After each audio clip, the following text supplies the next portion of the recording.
listening to Sports Radio Detroit.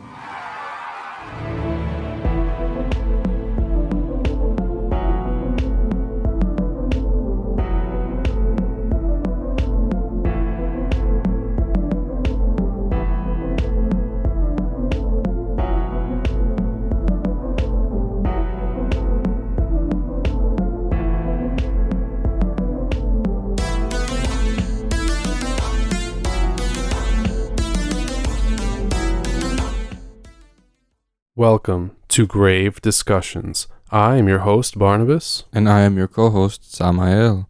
Welcome to episode 63, Red Sun.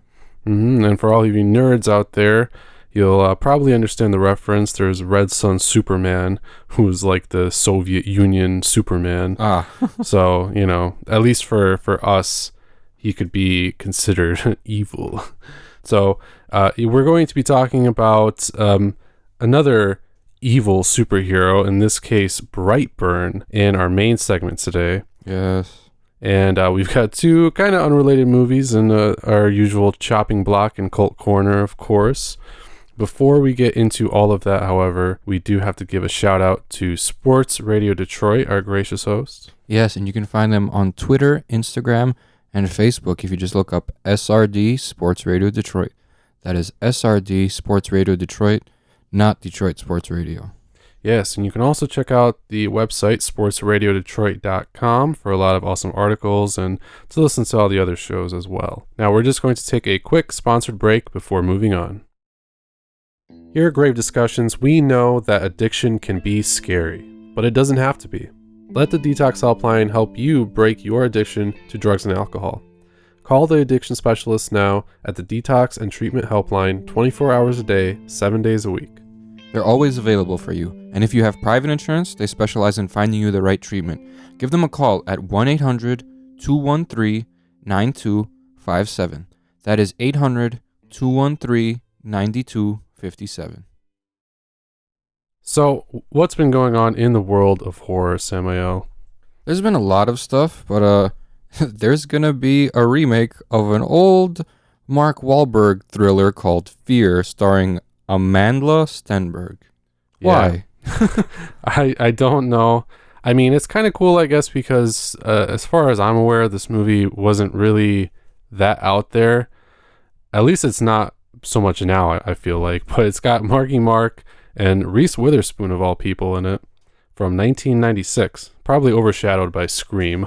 Yeah, most likely. When I searched up underrated horror movies, like this always popped up, and like the poster that I saw looked pretty badass, and then once I looked it up and saw Mark Wahlberg, I was like, nah, I can't watch this. Yeah, and it was apparently like a love story gone wrong kind of a thing, because Reese Witherspoon and Mark Wahlberg's characters fall in love, and then he's, I guess, revealed probably to be like a serial killer or something. But yeah, this new one is going to start Amandla Stenberg from The Hate U Give, so that's interesting. I'm assuming she probably is going to take Reese Witherspoon's place, and that's pretty much all of the information that there is so far, but that one's coming down the pipeline. Why'd you be like the roles be reversed? Now the guy's the normal one and the chick's the crazy one? Yeah, it could be. I mean, it'd be kind of like a typical play, but yeah, it would be interesting.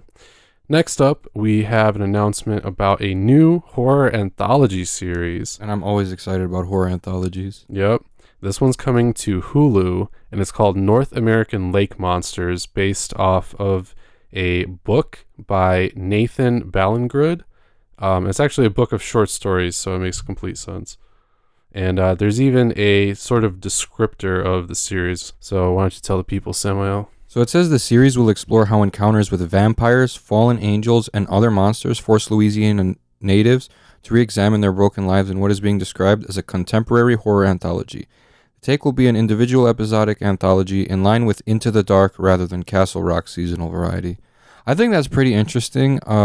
We haven't had a lot of horror shows recently touch on vampires and angels and like reanimated corpses a lot late. Well, maybe the reanimated ones like Walking Dead and all that bullshit, but like vampires, ghouls, demons, and all that stuff. I think it would be cool to see them make a comeback, especially in the best way that they can, in my opinion, is through a horror anthology. Because we don't need a whole movie with these. We just need like short episodes, like Masters of Horror had, like Are You Afraid of the Dark, except more serious tone. And I think I'm definitely gonna check this one out. It seems pretty nice.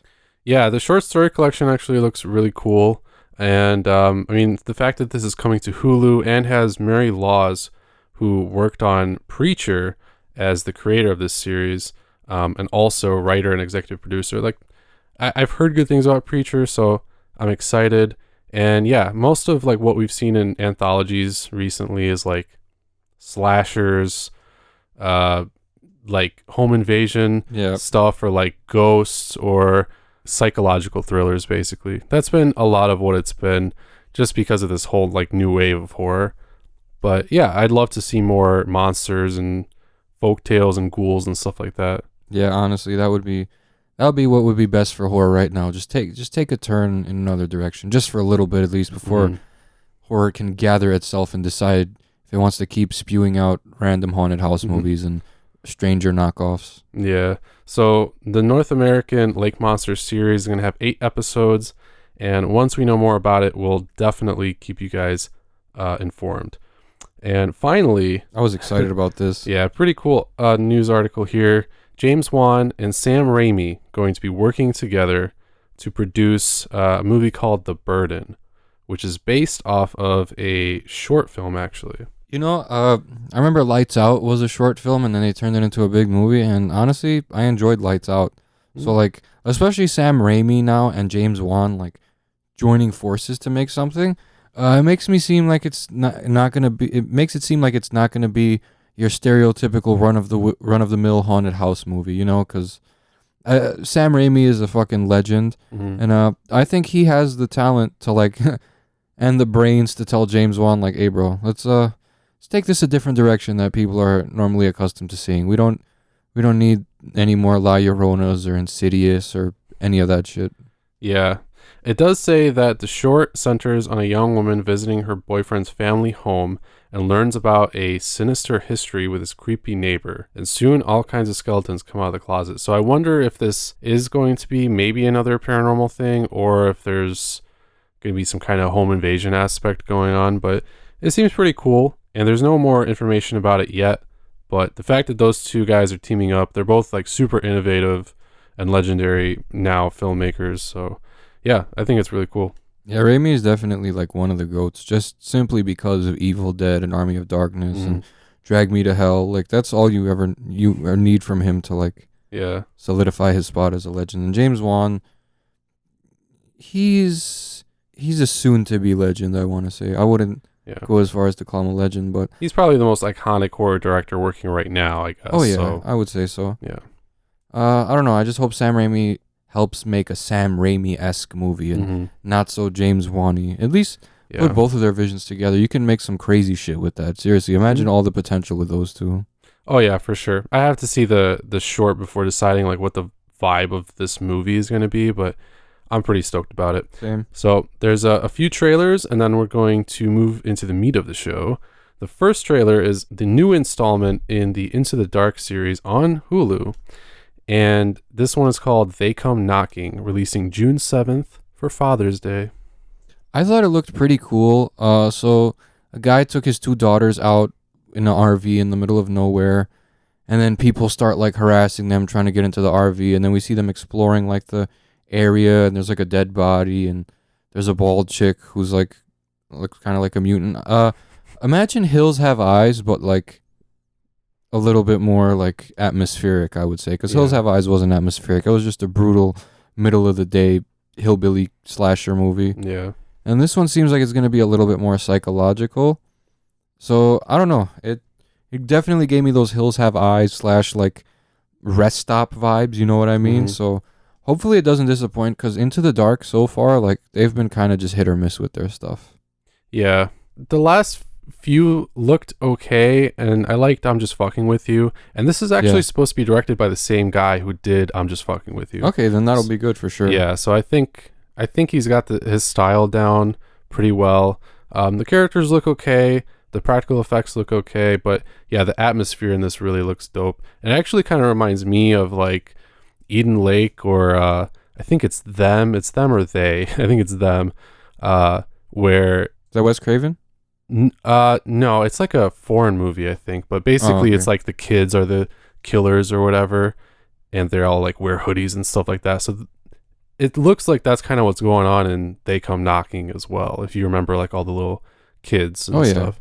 So it should be cool. I'm interested to see if they take it into like a supernatural direction, or if it's going to be more like Hills Have Eyes or something like that. Yeah, it's hopefully it's both.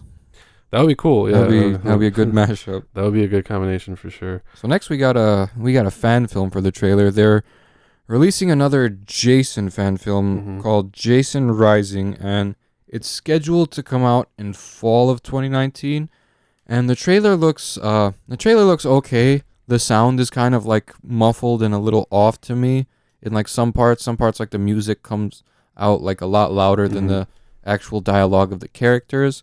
But I like the way Jason looks. He looks part 3-ish. Looks like he's running again, so I enjoy that, which kind of makes it more fun because like people can actually like fight back against that type of Jason.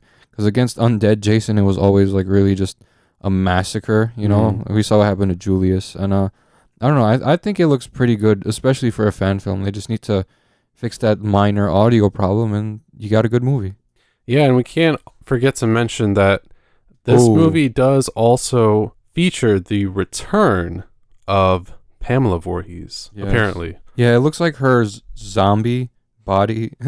She's like half naked or whatever, and she has like tarps and shit. They're all ripped up, and Mhm. she like pulls Jason out of his like resting place or whatever the fuck, wherever he was. I don't know. I don't know when this takes place. This, because I guess if this was a sequel to the remake, Mhm. that would make sense. But if this takes place after like Jason X, then that means they're on Earth 2 and they're not at Crystal Lake. You know what I mean? Yeah, because, I mean, this probably can't take place after the first movie, obviously. So, I have no idea. It might just be its kind of own thing, like retconning various movies. Yeah, it's gonna be like the Evil Dead 2 version of the Friday the 13th franchise. Just gonna be like it's probably just a retelling of like, I want to say 2 through 4. It seems like. Yeah, kind of, because it seems like that's the sort of Jason, at Yeah. least in look. And I don't know. I mean, the fact that, his mom comes back is confusing. And then it features these two like bounty hunters or something like that as well, who are supposed to be, I guess, the protagonists. I'm not sure. It doesn't seem like it's going to be a super high body count No. Jason movie. So I'm not sure if that's just because of like the smaller production or what, but I'm curious to see if I'm wrong. I'll say that much. I hope it is, because I think Jason movies should be Body count movies. yeah, so we will see. But I believe you can also go to the Indiegogo of this movie and donate to them, and they're still a bit off from premiering the film, and they still need funds for various things. So if you want to support this movie, you can go do that. And the last trailer that we have is Oh Lord. for a movie based off actually a real location, Clown Motel. What really confused me about this movie is it looks like, if you've ever seen like Revenge of Bloody Bill or any of those like straight to sci-fi channel movies, that's what this one looks like. It was filmed like it has that like straight to TV movie vibe to it. Even it's the cinematography, really, nothing else. The vibes too, because like, Yeah. hey, a bunch of friends go somewhere and oh look, now we got a bunch of undead people. That always happens in the sci-fi like original movies, like Revenge of Bloody Bill, Casa de los Muertos, Mhm. and like all of those movies, dude. And like, I was kind of pretty put off that you told me it also stars Ari Lehman, the first Jason, and Tony Moran, Yeah. the adult unmasked Michael Myers. So I guess they just enjoy horror culture and they just wanted to be part of it. Yeah. But I think it's pretty dope that they got like the first kid Jason, and they got the adult unmasked Michael from the first one. So that's pretty much the only positive thing about this movie. There's like midget clowns running around. I don't know what's going on in this film. Yeah. It's based off a real location in Tonopah, Nevada. And it's the Clown Motel, and you can really go there. And I don't know if there are actually clowns there, but there were clowns there, or something happened with clowns there. But this movie is supposed to be about a group of people who go there, and I guess clowns attack them. And the weird thing is that Tony Moran and Ari Lehman are are clowns, and they're in like full clown makeup and costumes, so you can like not even tell that it's them. Yeah. I don't know. I don't even think they've really been doing a lot of movies and stuff, so they probably came kind of cheap. Although if I was the first Michael Myers, I'd be like, I need at least 6 figures. Yeah. So I don't know. I don't think they could have done that with this kind of budget. But yeah, it looks kind of bad, but it is actually coming out straight to DVD. And I don't even know. It might not even be out on Blu-ray. Maybe they're too cheap for it, but it's coming out June 4th. So I mean, a lot of movies don't even get to Blu-ray. They just have like a little DVD release or like straight to TV or nowadays straight to digital. So I wouldn't blame them. Just make some money off the DVDs, and if you can, if it's a good movie. Yeah. But from what we see, it's gonna be one of those. Dude, the production quality looks like 2004, 2005 ish. Yeah. You know what I mean? And I also can't tell if it's supposed to be like a first-person found footage thing, or if it's supposed to be like a third-person narrative, or both, or like I don't know. It's really confusing. The cinematography makes it very confusing. Yeah. So, like I said, if you go back to like 03 to 06, 07 Sci-Fi Channel when it was still skiffy, Yeah. a lot of these type of movies played on there. And I'll bet you $100 by October, this movie is going to be like all over the Sci-Fi Channel, like premiering on Sci-Fi. Yeah, like it's Clown Motel. It's definitely one of those movies. I'll just say this to leave off. What really put me off is that apparently the DP in this movie used at least 5,000 Dutch angles. Like, why? Every fucking frame is slanted. Yeah. I don't understand. 90s. It's like it's like that. Like I said, Urban Legends had that. House on Haunted Hill had that. But not like every shot. No, this one, every fucking shot was the exact same shot, bro. I was like, am I ever going to be right side up in this fucking movie? Either that, or it was like, it showed the person from like their neck up, or like their chest up, like very close up, and from like a 45-degree angle. Yeah. It's like, really? Anyway, Clown Motel. Yep, that's definitely exists now. Yep. So let's move on, guys. In this next segment, we're going to examine a cult classic horror film in The Cult Corner.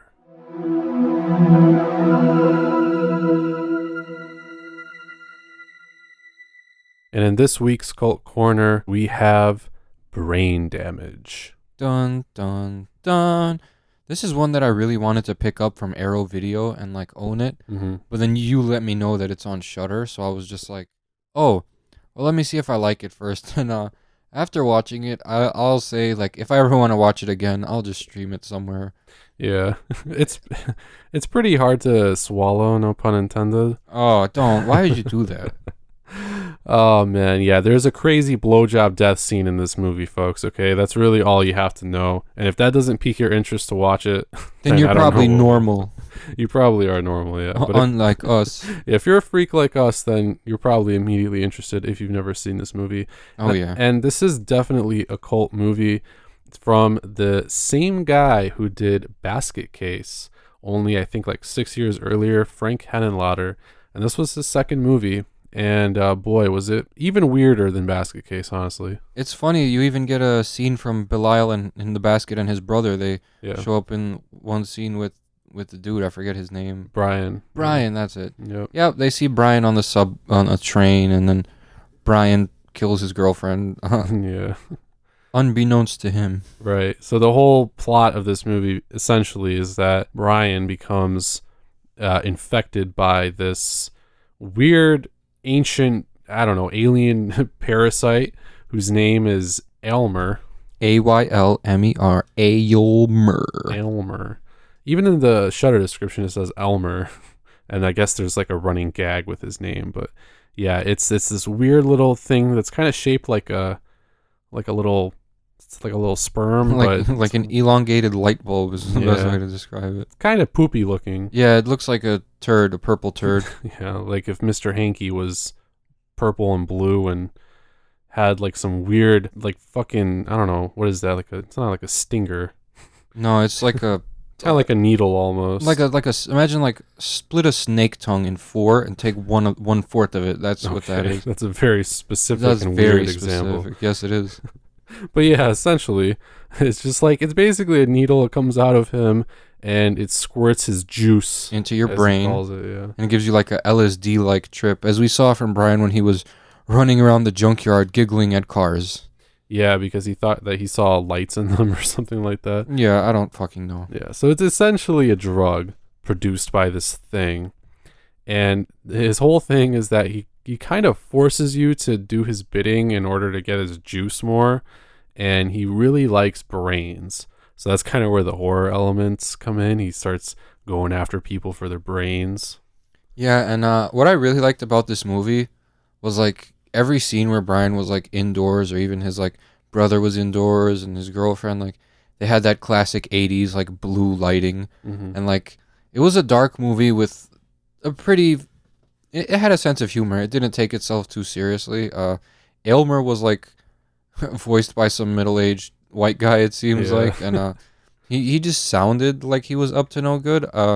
But Brian was already like the first time he gives you this drug, and he does it on purpose, is to make you have these withdrawals so that you'll have to bring him like more victims, you know. And that was just the whole premise. Like Brian breaks up with his girlfriend, and then he goes to the club and like finds a victim, and then that's when the cocksucking scene to death happened. And honestly, the movie just goes more and more off the rails. Like it really does. This movie, at least for me, really reminds me of like a David Lynch kind of thing, except that the plot structure is significantly better, because David Lynch's movies almost have no actual plot structure. They're just weird. Like that's where the comparison for me is just the weirdness. Yeah.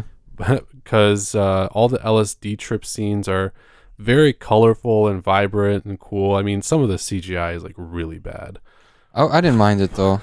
Yeah, it kind of gives it almost this charm, because you can tell that the movie is super low budget. Oh yeah. So, but I mean, some of the stuff was good. I mean, the animatronics, I'm assuming that they did for Elmer was pretty good. It seemed like a little puppet, like the Crypt Keeper. It looked like the Crypt Keeper's dick. Like that's what he was. Yeah, they did some kind of similar looking stuff on, I think it was like Night of the Creeps or something, because I believe in that movie there's these little like things running around the ground, and you can like see, if you pause it well enough, you can see like the wires. That's one of those cool little Easter eggs. But this kind of looked like it almost had the same thing going on, but I think it was done pretty well for what it was, you know. I think so too, and like I said, I like the mood of it. I like the LSD like trips that Brian was having, and Aylmer was pretty badass up until the end where he got thwarted, which I didn't understand why he like at the expense of Brian he had to be thwarted. Like, I mean, I guess Brian would have like died anyway, since he would have died from the withdrawal from the drugs. So yeah, because I mean the whole thing behind this movie, I mean, one of the biggest themes was drug addiction and withdrawal and everything like that. And I mean, leads to suicide, I'm sure, more often than not. Yeah. So I think that was definitely represented here. There was a lot of sexual thematic representation as well, through like the blowjob scene, and even the kind of side plot of Brian's girlfriend and his like brother hooking up. That was kind of slimy. Kinda fucked up. Yeah, I know, right? You were gone for 2 days. I can't wait for you forever. Yeah. You fucking skank. Like, sorry, brother, you're being a little weird, so I'm just gonna sleep with your girlfriend. And they live together too, apparently, which is, I don't know, kind of odd, but it's a weird movie. So I guess the characters aren't really supposed to be very like pure and just and everything, you know. His brother got to live though, right? Yeah, I believe so. Yeah, I don't think they died or anything. Well, I mean, his girlfriend did, but yeah, his brother. Right after we saw Belial and his brother on the bus. Yeah. Dude, I was like freaking out when I saw the basket. I was like, what? I didn't like recognize the actor at first, because I've only seen the first basket case. So have I. But I saw the basket. And I knew like, right away. Shit. Yeah. And the fact that they looked kind of freaked out by Brian tells me that they probably knew something was up. I think Belial was like giving his brother that telepathy, and he's like, yo, did you just see that thing that came out of his mouth? Let's get the fuck out of here. Yeah. I may be a monster, but I'm not a fucking alien. Let's get out of here before he eats my brain. Like, Yeah, they even had this whole big scene of exposition where that old guy was describing how old Elmer is and all this weird shit. It was just kind of like some cool, backstory without actually giving us a flashback and everything. I don't know if it was totally necessary. it was very explicit exposition. It was like, Yeah. he is this, and it's like, thank you, movie. Like, Yeah, we really needed to know that. we already knew what was. Well, that it could be a dog. Like, no one was sitting there thinking that shit. No, not at all. So, I mean, the whole background of him was fine. I don't know if it was necessary. The characters themselves weren't that important. It was more about like the messages the movie was trying to portray. Yeah. In conjunction with all the crazy weird visuals. So I totally got that. I don't know if that is ultimately like a central point in this movie, because just like the deaths or like the kills themselves and all the trippy visuals, I think is probably what makes a lot of people like this movie. But, Yeah, for me it was the premise. I mean, yeah.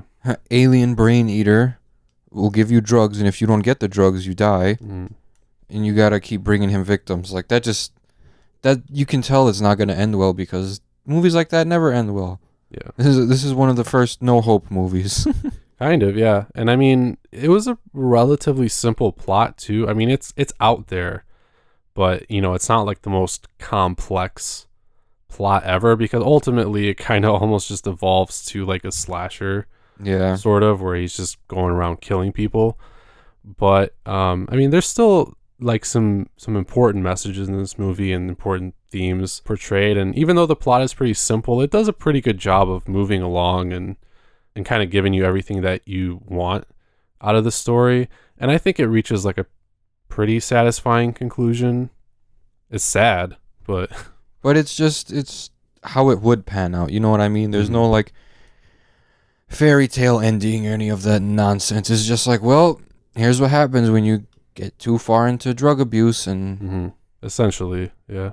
So much different from like Basket Case, kind of in that aspect, but this was a cool movie. I can definitely understand why it was cult. It was my first time watching it as well, just like the other day, and I totally get it. It's cool. I might revisit it at some point. I don't know if it's one I like necessarily want to rewatch soon, but no, I need some time. Yeah, at least until like the fall. You know what I mean? Yeah, because it's not quite like a fun horror movie, I would say. It's fucked up. Like, it's just sad.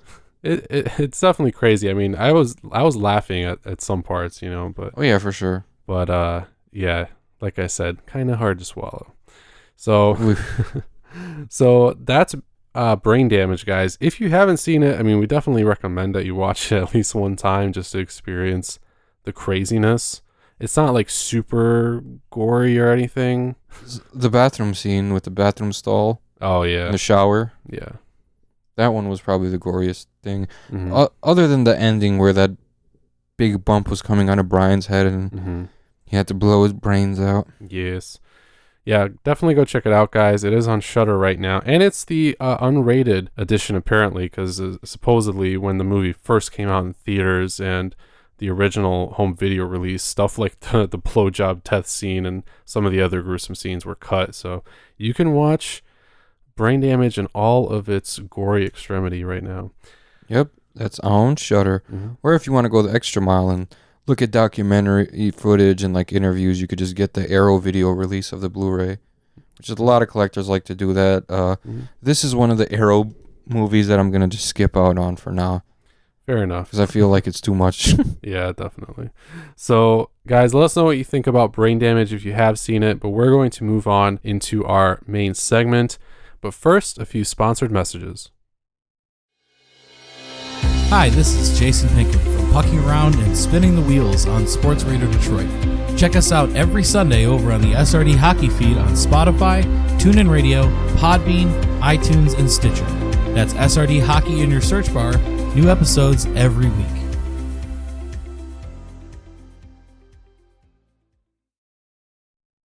Hey, Samael. Hey, Barnabas, what's up? Oh, not much. Have you ever written a book? No, but I've written a musical. Oh, Well, you can become a published author with Dorrance Publishing, the nation's oldest publishing services company. Aha, I hear countless authors have trusted Dorrance for nearly 100 years to bring their books to the market. Their professional team will edit your text, design your book pages, and create an appealing, eye-catching custom cover. Plus, their authors benefit from a custom book promotion marketing campaign that makes your book available where people buy books. So, make this free call right now to claim your free author's guide to publishing. Do not wait another day. Take one step closer to realizing your dream of becoming a published author. And seeing your name in print. Aha! You've already written a book. Next thing to do is make this free call now to Dorrance Publishing and get your free guide to publishing. Call right now. The number is 1-800-213-9259. Again, 1-800-213-9259. Welcome back, Fright fans. In this week's main segment, we've got something a little bit different for you. We're going to be reviewing the brand new superhero horror film that we alluded to last week, Brightburn. And it seems like the only true like superhero / villain horror film because like sure you could talk Spawn and Hellboy and Blade, but those are more like action / like adventure type movies, you know, fantasy. Yeah. Like some Del Toro shit, you know, like. But this film is 100% horror. There's nothing action about it. Yeah, which I like a lot because you know it really kind of gives you those horror elements straight up. It's very gory, but Extremely. but there's great atmosphere in this movie too. You know, it's not just shit is happening every 5 minutes. There's actually character development and build up and story build up as well. I think my favorite part was like that it actually was like a stalk and kill movie. Yeah, Like you see him in the back of a lot of the kill shots, and then he disappears because like there doesn't need to be like a big like logical explanation how he disappears. Like for Michael or Jason, this motherfucker can fly. yeah, He can float. He could do whatever the fuck he wants. So he can be there and gone in an instant, and no one will question it, which I liked. yeah. This movie basically was if Superman was evil. Yes. Essentially, you know, and there have been a lot of stories that have kind of approached that, at least in the comic book world. But this movie really took it to the next step and basically said, you know, well, okay, what if he was really pissed off and he was a kid who got bullied and, you know, he was very, what's the word I'm looking for? Not gullible, but just able to be controlled. Yeah, and then he just got sick of it, man. He got sick of everything. I think that one of the main themes in this movie is like lying, because you hear liar a lot from the little kid, and he kind of goes off the rails because he was lied to. I mean, yeah, if my parents told me that I was adopted and then I turned out to be a murderous alien psychopath, you know, then yeah, I would be upset. But there were talks of themes of xenophobia as well. Yeah, it seemed like it. I mean, kind of. Not really, but not really. Because I want to say because no one knew he was an alien. Right. So that's why that doesn't really fall into place as to why the other kids treated him differently. Maybe because he was a bit smarter than them and he had like obsessions and he was just knowledgeable, so they were just haters. That's pretty much the best way to put it. I think the only way that you could actually say that this movie had themes of xenophobia is if you're like a Nazi. Yeah. It's kind of weird to say that, but I mean, no, you're right. Here's basically why, because, you know, without giving away any spoilers, you can obviously tell that this kid is basically evil Superman, right? He's got fucking superpowers. He can burn your face off with his eyeballs and shit like that, right? So obviously, he is literally superior to other human beings, you know? But he developed, like, and once he knew it, though, he wasn't like, oh, I should, like, help people. He developed, like, a superiority complex. Yeah, kind of. I mean, there's a whole other element to why that kind of happens as well, which I don't really want to give away. Yeah, let's just... But you know, yeah, he ended up kind of seeming that he was a lot more intelligent than a lot of other kids, athletically gifted even. And once he started developing that, you know, he just felt like, oh yeah, I'm better than everybody. So from his perspective, that was probably ultimately why he thought he got bullied. But I mean, I don't know. That's kind of stretching. Honestly, for me, I think there's a lot of themes about like puberty Yeah, in this 'cause, movie. I mean, when his dad was having the talk with him, and ironically enough, when he started having the talk is when the kids started like going off the rails. So definitely Yeah. some anti-testosterone messages here. Yeah, definitely that. And then really just kind of about growing up as well and parenting when you're not ready for it. Yeah. So, I mean, I think instead of the xenophobia talk and all that kind of shit, I think more a family based kind of discussion that, you know, we need to be approaching this movie from. And that really kind of develops throughout like the story itself, throughout the plot. I think pretty organically, you know, it was fine. I mean, some people were definitely complaining about like the story progression and his character development. I thought it was fine. I don't know what people are complaining. Like, what else do you want? How much exposition do you want? Yeah. Like, everyone needs a reason. Like, well, why did he so and so act like Mhm. this? Well, if you watch the movie, he was kind of subconsciously, I want to say, programmed to be like this because you saw like the chanting and all that stuff, and Mhm. it was subconsciously implanted in him that his mission is to like take over the world. You know what I mean? Yeah, and I think even in the original like Superman origin story and like how he came to get his powers, I'm pretty sure was also around like when he first started going through puberty. You know, correct me if I'm wrong, but I think that there is something to that. So it makes total sense. I mean, your body, yeah, starts going through all these changes, and for aliens, I guess it's developing the ability to fly and punch fucking trains and shit. Yeah. Or, you know, I don't know, but so that's a whole thing. So yeah, the family aspect in this movie, I think, was portrayed pretty well. His character development, I think, was also actually portrayed pretty well. I agree, especially because of that one element that we kind of talked about that we couldn't mention specifically. May feel like kind of a cheap, convenient thing to some people. I don't really think so, because I think it falls in line pretty well with like the Superman story. I think if it wasn't that, it would have been some other like over the top like Mm-hmm. thing, and there would be like even more exposition. So I'm fine with the way it was, honestly. Mm-hmm. I wouldn't want to add so much more to it that like the story just seems like so fucking diluted. Like that always ruins it. Like I don't Yeah. know, at least for me. Yeah, and think about it this way. I mean, it doesn't have to be super complex either, Exactly. especially given like who he is. So I think they approached that fine.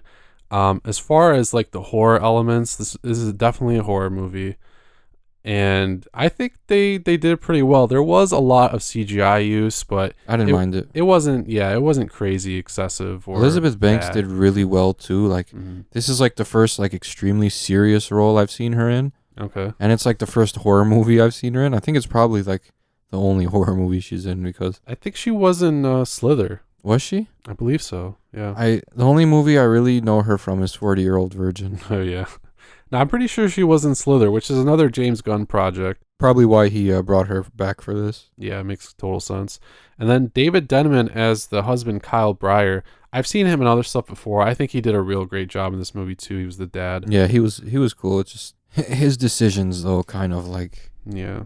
it's like, dude, if you know what you know, why would you even do that? You know what? I don't want to spoil it. Yeah. And you know, now that I kind of think about it, the mom and dad kind of characters are represented kind of, I mean, stereotypically in this movie, you know. Oh yeah, of course. They're not like super dynamic, you know, mom and dad. Dad acted characters, like a so. dad. The mom acted like a mom. Always wanted to Yeah. protect him. The dad was like, "What, yo, what the fuck?" Like, you know, like, Yeah. He's trying to be like kind of cool, but at the same time he like didn't know how to talk to his son about sex. I also want to give a little spoiler alert that had nothing to do with the story of the movie. Okay. At the end of the movie, they were alluding to an evil Aquaman and an evil Oh, Wonder yeah. Woman. Yeah, there's a cool Easter egg in like the mid-credits part of the movie, so if you do stick around, you should. You get to see a cool familiar face, and then there's more stuff that may hint at a potential Brightburn sort of franchise. So that's cool. I think it could totally work. Obviously, we're not going to spoil the end of the movie or anything like that, but all I'll say is that there's definitely potential there. and I like the way the plot moved along. The horror elements were great. There was one particularly like gnarly scene that I think a lot of you gore fans will like. Are we thinking about the same one? I believe so, yeah. One that Muyo kept talking about? Yeah. He's like, dog. Yeah. No, it was crazy. Yeah, it was probably like midway through the movie or something like that. Okay, yeah. Yeah, that was probably my most people's favorite scene in the movie, I'm sure. So fucking disgusting. Yeah. But no, the actual horror scenes were great. Like you said with the stalk and kill, I thought that was actually done super well. I did too. Especially because, you know, I mean, with his powers and everything, he could have easily just probably went through everybody in the town and fucked them up. But instead, you know, they chose to kind of have these stalker, almost Michael-esque sort of moments. Yeah, and definitely. They used the darkness very well, in my opinion. So overall, the cinematography and the lighting and everything in this movie was great. You know, I had absolutely no problems with it. I think they did it effectively. And they also used the daytime scenes pretty effectively, but it was definitely strongest at night. Oh, yeah. In this movie, which was good. Especially once he found his getup. Yeah, exactly. Which it did. I won't say anything, but I liked the outfit. I will say that much. I know a lot of people were complaining about the mask and stuff. And honestly, I like the mask. I don't know if it's going to become as iconic as I think James Gunn said he thought it was going to be. But it could be. I mean, I think the potential is there, especially if they release another like really strong movie or two in the series, you know. I think so. I think they should just sulk in this movie now, like just enjoy like what the horror fans are saying about it, and like now like give it 2-3 years until we get a sequel, because this is a really, really different horror movie. I've never seen anything like this ever. Yeah. And I know you can probably say the same thing. Oh yeah. We've never seen anything like this. It's definitely the first of its kind. So I don't want everyone to jump on that train and just ruin it. You know what I mean? Mm-hmm. Because honestly now, if there's even like Friday had and Halloween, like if we get that slew of superhero or supervillain horror imitators now, Yeah. I think that's going to really take away from the sequel of this movie. So I'm begging those companies that make movies like 11-11-11 ripoffs. Like the dudes who made, basically, hey, you guys who made The Silence, or you, that one guy that used to work for what was that fucking company that copies movies and like, Asylum and Asylum, stay away like from that. this genre, please. We don't need you making a fucking your own version of this movie, because then we're not going to enjoy a sequel to this movie. I think it was perfect the way it was presented to us. If you want to be nitpicky, you can nitpick at a few things at this movie. Sure, you could do that with every movie. Yeah. But it was seriously a breath of fresh air. Mm-hmm. And so far, one of the better horror movies of 2019, I want to say. So Yeah, I think there were actually a lot of really cool parts with like his kind of sigil or whatever. The costume I think was cool. The horror elements were great. Yeah, some of the writing, you know, maybe kind of felt a little contrived, but I mean, for what this movie was, I think it was totally fine. I think so. And acceptable. You know, it wasn't like the greatest horror movie ever. It wasn't the best thing ever. There were some parts of this movie that, felt kind of typical. But yeah, I thought it was super different. I definitely have not seen anything like this before. To note, like, the movie actually only made like 18 million or something in the box office over the weekend, which is rough because you've got like Godzilla coming out. You had John Wick 3 come out. Yeah. Movies have been just slammed with good popular shit, so it was kind of a tough time for this movie to come out. It's okay. You'll still have the Blu-ray release and the DVD. Oh yeah. And the digital rentals and the digital streaming. Mm-hmm. And that's where everything is really nowadays. Like, that's why I'm collecting physical media now, because pretty soon it's going to be just like VHS tapes. Yeah, for sure. Even with 4K coming out, we're going to have digital 4K movies able to be downloaded. You know, you could just buy a code and then download it straight to your TV or your Xbox or whatever the fuck you use. Yeah. So, I mean, I do think that a lot of people will end up buying this one. It may even become a cult movie. It's obviously too early to tell, but super different. I think at least for that reason, it's going to be pretty popular, you know, in the years to come. But I also hope we don't see much. I mean, considering what the movie made, we may not see a sequel at all, but I think we'll at least see some like spin-offs, You know, hopefully I we think get the fans will clamor for it. Hopefully we get evil Wonder Woman or evil Aquaman. That would be super cool, yeah. So that's all I have to say about Brightburn, guys. Definitely way different. If you haven't seen it yet, I recommend you go check it out while it's in theaters. It's definitely a great like Saturday night movie, I think. Yeah, and for it's sure. a good theater experience too.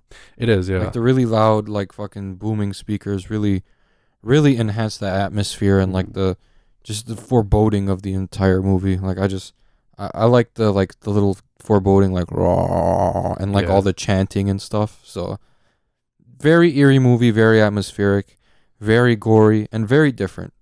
Yeah, and I think this next movie that we have coming up is also pretty different. Yes. And we're going to be talking about it in our final segment where we examine a new streaming horror film in The Chopping Block. And in this week's Chopping Block, Fright fans, we have a brand new film by director Richard Shepard, technically released last year, but just came out on Netflix, and it is The Perfection. Oh, really? This was last year? Technically a 2018 film, but I mean, pretty much released widely this year, so. Yeah, because I've never even heard of it until started scrolling through those horror groups on Facebook. Mm-hmm. And then someone went, have you seen The Perfection on Netflix? Yeah, I think it was out in like festivals and stuff, and it was actually really well received on the festival circuit. I can see why. Yes. This is what I would call a psychological thriller / horror film. I was going to say psychological thriller, yeah. Definitely has those vibes considering all the imagery and the plot. But as you could probably tell if you've seen the trailers and everything, this movie focuses on these two cellists. So there's a lot of themes about like music in this movie. And there's a lot of themes about like corporate corruption and like all the really like I don't like using this term, but like the toxic masculine themes that like take place behind the scenes of these corporations, and heavy messages on sexual assault and abuse and all that stuff, and like sexual conditioning and brainwashing and stuff like that. Yeah. So I don't want to say too much more on those subjects, honestly, because it's going to give away what happens. The baseline like premise is that this one cellist who formerly was like one of the best in the world under the tutelage of this one like very renowned cello instructor, portrayed by Steven Weber, who I'm glad to see in a movie again. Yeah, because I like that guy. I think he's a great actor. I don't even remember the last movie I saw him in. Yeah, I can't even think about it, but he's been in a bunch of stuff. Allison Williams from Get Out fame, playing Charlotte, the former world-renowned cellist, and she comes back and realizes that she's been basically replaced by a new girl, Lizzie, portrayed by Logan Browning, and they enter kind of this weird relationship, and to really give anything else away would, I think, be doing too much. If you've seen the trailer, you know that Lizzie ends up going through some shit. She basically thinks that she's sick, and that's kind of where the movie sort of takes off. But then it goes off on another tangent, so...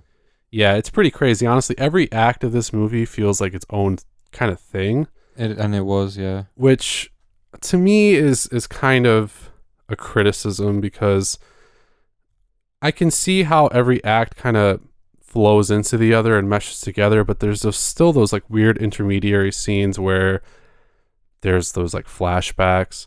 So I won't say too much about those, but you know what I'm talking about. When it started rewinding. Yeah. Basically, in order to create a twist. Honestly, for me, that could have been a little tighter. I don't know if they needed all that stuff. I think if they had written like just an organically flowing story, I think it would have been better. I think the third act didn't really match the intensity of the rest of the movie. No. At least to me. And apparently to a lot of people, they've had the same kind of criticism. But initially, I think what it did was awesome. Yeah. And the production quality for this movie was actually very, very good. I think it was too. And I would classify this, even though it was like a psychological thriller, it also fell under like the experimental, avant-garde horror. Yeah. Like, just because of like how different like each scene was. You know, they were spaced out explicitly through numbers, just like Antichrist was, and it really had that like tiny spoiler. It won't spoil anything. Once you see the tattoos, you're like, oh fuck, what's going on? Yeah, something It weird seemed like some happening. cultist shit was going on, but no, it gets even worse than that, honestly. Even though shit like that, I guess, probably does happen in cults. Yeah, I will say, honestly, for me, the kind of big reveal in that third act of like what's really kind of going on. I wasn't surprised. I wasn't surprised, but it also didn't do it for me. I was kind of let down. I thought it was going to be something hard to say, but even more fucked up.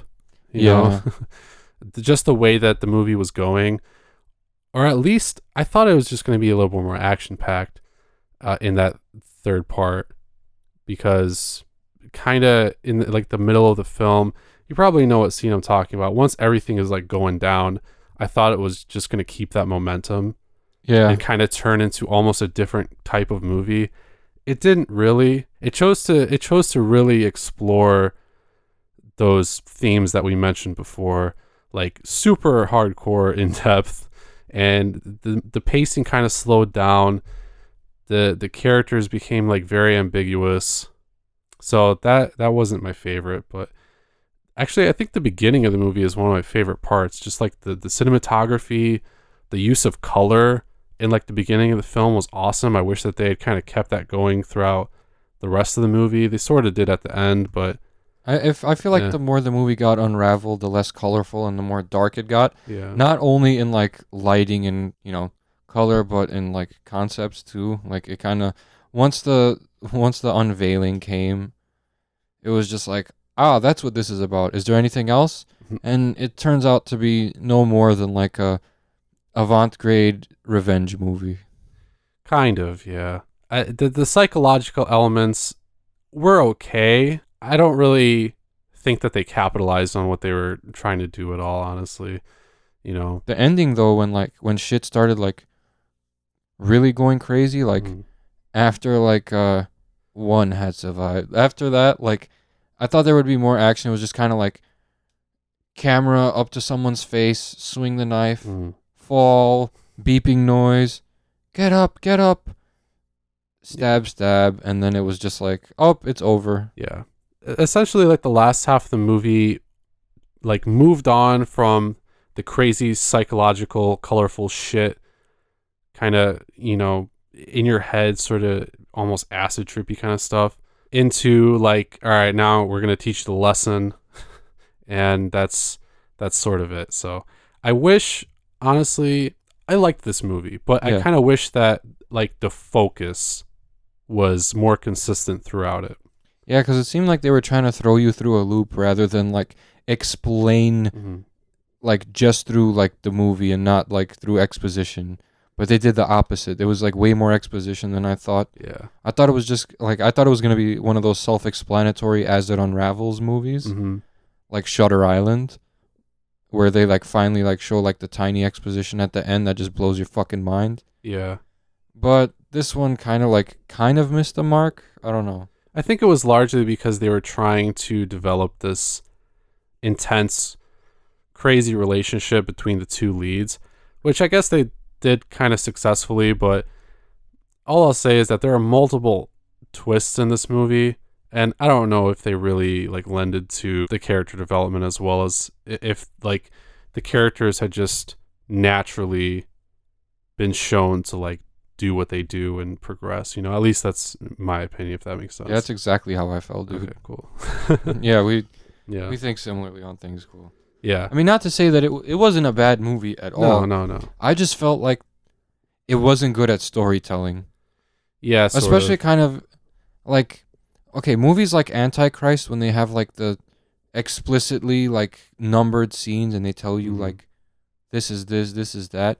At least that one was a little bit more obscure, and you had to figure out for yourself why like each segment was titled that.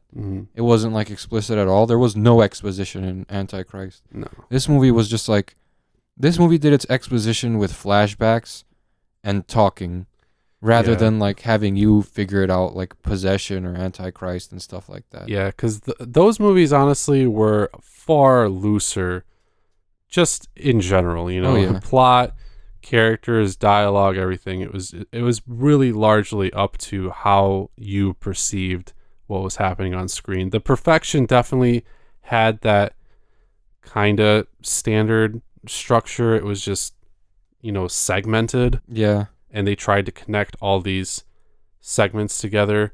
I mean, in the grand scope of things, like as far as what happened in the story, it was totally cool. It was fine. I accepted it. I was still intrigued by what was happening. I was always looking forward to figuring out exactly what the fuck was going on. And I wasn't quite expecting the story to go the way that it went. So I liked that.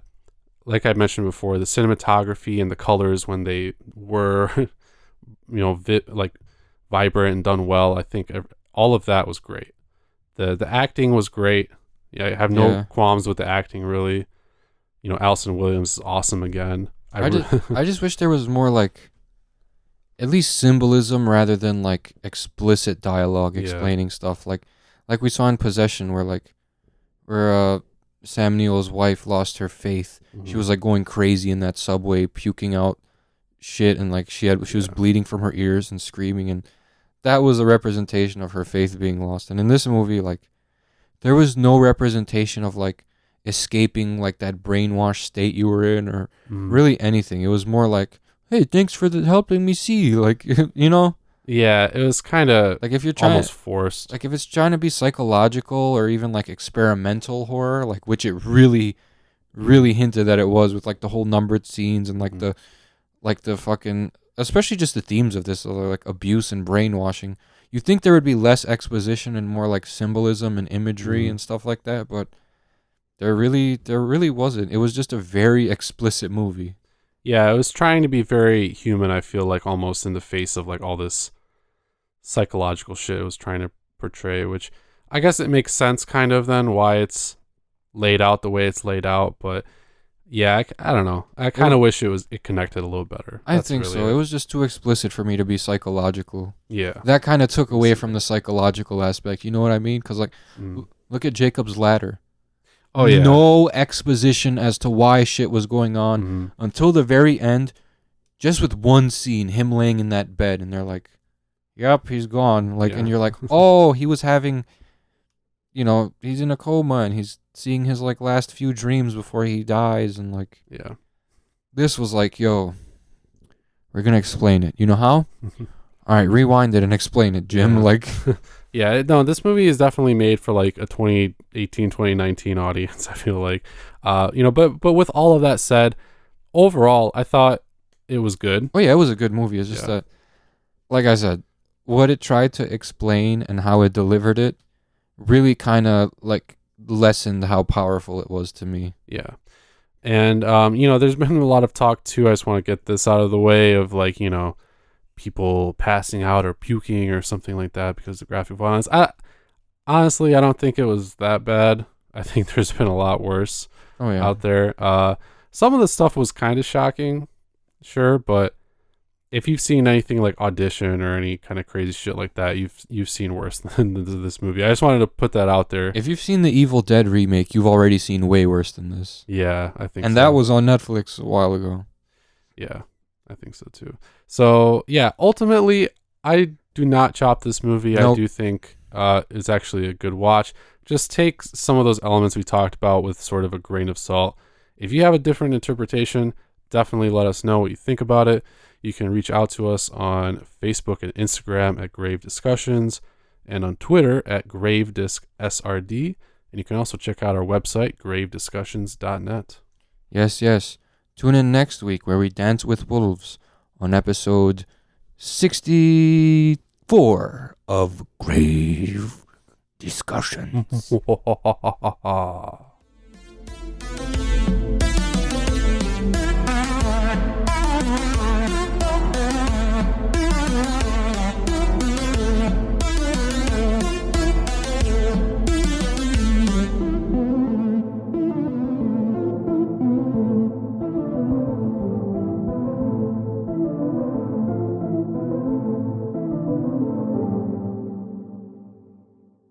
This has been an SRD production.